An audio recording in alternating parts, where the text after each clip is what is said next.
Drama की starting में हम हमारी फीमेल लीड शी को देखते हैं, जो कि एक बॉडीगार्ड है और ताइक्वांडो चैंपियन भी है। ये ईगल सिक्योरिटी कंपनी में काम करती है। फर्स्ट सीन में हम देखते हैं कि शी अपना फिटनेस टेस्ट, सेफ्टी टेस्ट, बहुत सारे टेस्ट दे रही होती है। जब रिजल्ट पता चलता है तो शी का रैंक 7th होता है। शी अपने रिजल्ट सुनकर नाखुश होती है, इसीलिए उसकी फ्रेंड उसे मोटिवेट भी करती है। फिर अगले सीन में हमें इस ड्रामा के फर्स्ट मेन लीड हाओजू और सेकंड मेन लीड शिंग को दिखाया जाता है, जो कि एक एक्सीडेंट साइट पर पहुंचे होते हैं। हाओजू नीचे जाता है और 2 लोगों को बचाता है। तीनों के सक्सेसफुली ऊपर आने के बाद पूरी रेस्क्यू टीम भी वहां पहुंच जाती है।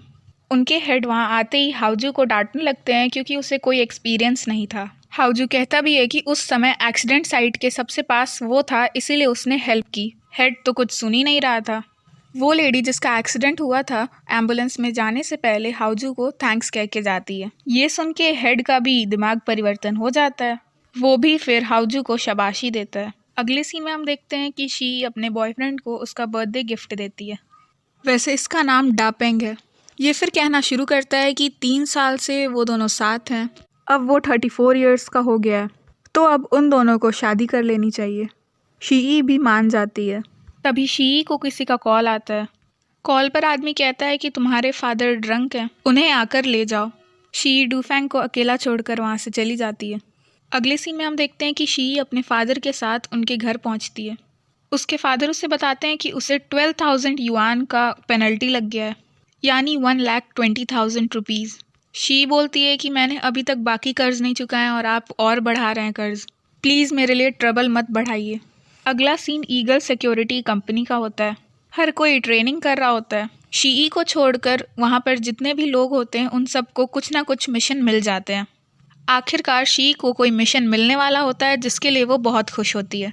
शी को मिशन मिला होता है कि उसे एक कंपनी में जाके कुछ डॉक्यूमेंट्स लेने हैं, दूसरी कंपनी में जाके सिग्नेचर लेना है और फिर वापस उन डॉक्यूमेंट्स को पहली कंपनी तक पहुँचाना है 12 बजे से पहले। इतना छोटा मिशन मिलने पर तो शी का सारा मूड ही उतर जाता है। अगले सीन में हम देखते हैं कि मेन लीड के डैड यानी प्रेसिडेंट हु अपने कंपनी पहुंचे होते हैं और कोई आदमी उनका पीछा कर रहा होता है। हाउ कंपनी वही कंपनी है जहां से शी को डॉक्यूमेंट्स पे सिग्नेचर लेना था। पीछा करने वाला आदमी उसी लिफ्ट में आ जाता है जिसमें शी होती है। शी को वो आदमी थोड़ा अजीब लगता है। हाउजू भी अभी तक काम पर नहीं आया होता है। यहाँ सारे लिफ्ट से निकलते हैं और वो आदमी शी को सस्पिशियस लगता है। इग्नोर करके प्रेसिडेंट हाउ के कैबिन में आके उनसे सिग्नेचर लेने लगती है। इधर ये आदमी अपना गेटअप चेंज कर रहा होता है। शी फिर वहाँ से निकलती है और लिफ्ट के लिए वेट करने लगती है। इधर प्रेसिडेंट हाउ अपने बेटे हाउजी को कॉल करते हैं और पूछते हैं कि तुम इतने लेट क्यों हो। तभी वो आदमी नाइफ लेके प्रेसिडेंट हाउ के कैबिन में आ जाता है। हाउजू की कॉल अभी भी एंड नहीं हुई होती है। इधर शी लिफ्ट के अंदर तो जाती है, लेकिन फिर उसका मन बदलता है और वो वापस बाहर आती है। प्रेसिडेंट हाउ एक बटन दबाता है जिससे बाहर से सब कुछ विजिबल होने लगता है कैबिन के अंदर का। शी भी वहाँ पहुँच गई होती है तो सब देख रही होती है। एक एम्प्लॉय तुरंत जाकर मिस्टर मा को बुला के लाती है। मे बी ये प्रेसिडेंट हाउ के सेक्रेटरी हैं। मिस्टर मा वहाँ पहुँचते हैं तो वो आदमी मिस्टर मा से 5 मिलियन युआन मांगता है, यानी 5 करोड़ रुपए। इधर हाउजू भी जल्दी जल्दी पहुँच रहा होता है। मिस्टर मा इधर 5 करोड़ देने के लिए तैयार हो जाते हैं।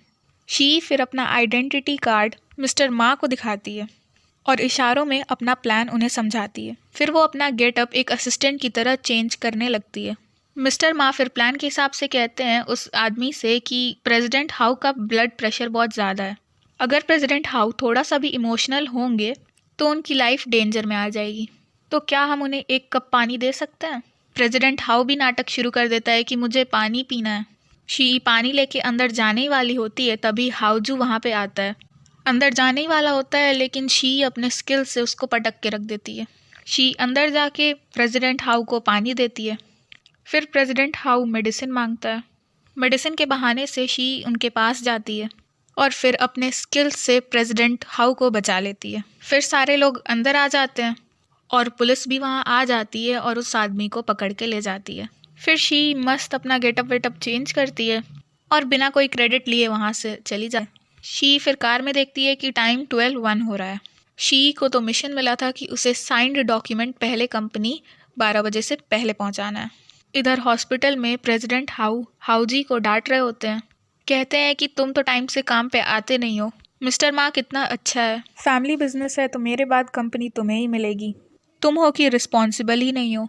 इधर शी को अपने कंपनी में अपने हेड से डांट पड़ रही होती है और पनिशमेंट के तौर पे शी को 1 महीने के लिए काम से निकाल दिया जाता है। फिर वो सैड होके अपने रूम में आती है और फिर डूफैंग को मैसेज करती है कि कहाँ हो तुम, मैं अच्छे मूड में नहीं हूँ, चलो लंच करने चलते हैं। उसे तुरंत रिप्लाई आता है कि मैं मीटिंग में हूँ, मुझे टाइम नहीं है। शी फिर और सैड हो जाती है। अगले सीन में हम देखते हैं हाउजू कंपनी पहुँचता है और एक एम्प्लॉय से कहता है कि ये चेयर कितना अनकंफर्टेबल है। फिर वो कहती है कि कंपनी के सारे सामान प्रेसिडेंट हाउ ही मंगवाते हैं और फिर वहाँ से चली जाती है उसके लिए कॉफ़ी लाने। अगले सीन में हम देखते हैं कि शी को डूफैंग का मैसेज आता है कि वो एक होटल पहुँचे। हाउजू भी उसी होटल के बाहर पहुँचता है क्योंकि उससे भी उसकी गर्लफ्रेंड ने वहाँ बुलाया था और ये मैडम हाउजू को अपना वेडिंग कार्ड देते हुए हाउजू को उसके शादी में इनवाइट करती है और फिर वहाँ से चली भी जाती है। ये बेचारे हाउजू सदमे में यहीं खड़े रह जाते हैं। शी होटल के अंदर पहुँच गई होती है और डूफैंग टच किए हुए रूम नंबर की तरफ बढ़ने लगती है। इधर डूफैंग अपने होटल रूम में जब अपना फ़ोन चेक करता है तो वो शॉक रह जाता है क्योंकि शी को तो उसने मैसेज भेजा ही नहीं था। तब तक शी रूम के बाहर पहुंच के बेल रिंग करती है। रूम के अंदर एक और लेडी होती है, वो दरवाज़ा खोलने जा ही रही होती है, तब तक डूफैंग उसे रोक लेता है। शी इधर एक बाहर हेल्पर से कहती है कि मैं रूम कार्ड भूल गई हूँ, मेरी हेल्प कर दीजिए। फिर कंफर्म करवाने के लिए शी रिसेप्शनिस्ट को बताती है डूफैंग का नाम और आईडी नंबर। हेल्पर फिर दरवाज़ा खोल देती है। शी तो बड़ी स्मार्ट है, इधर उधर देखने के बजाय वो डायरेक्ट बालकनी की तरफ जाती है क्योंकि उसे पता है कि डूफैंग पक्का बालकनी से भाग रहा होगा। ये बेचारा ऐसे ही पाइप के सहारे से उतर रहा था। हाउजू भी, जो अभी तक सदमे की वजह से वहाँ से निकला नहीं था, उसे देखता है और उससे कहता है कि हे ब्रो, क्या चल रहा है। शी भी पीछा करने के लिए मस्त वहाँ से जंप करती है और सीधे हाउजू की कार पर लैंड करती है। एक नज़र उसे देखती है और तुरंत डूफैंग के पीछे भागने लगती है। हाउजू भी तुरंत गाड़ी से निकलता है और शी के पीछे भागने लगता है। अब तीनों की भागम भागी चलती है। भागते भागते शी के बीच में एक लेडी आ जाती है। शी थोड़ा रुक जाती है और उसी समय पीछे से हाउजू उसे पकड़ लेता है, लेकिन वापस से पटका जाता है। शी फिर वापस से डूफैंग के पीछे पड़ जाती है और इधर हाउजू बेहालत रह जाता है।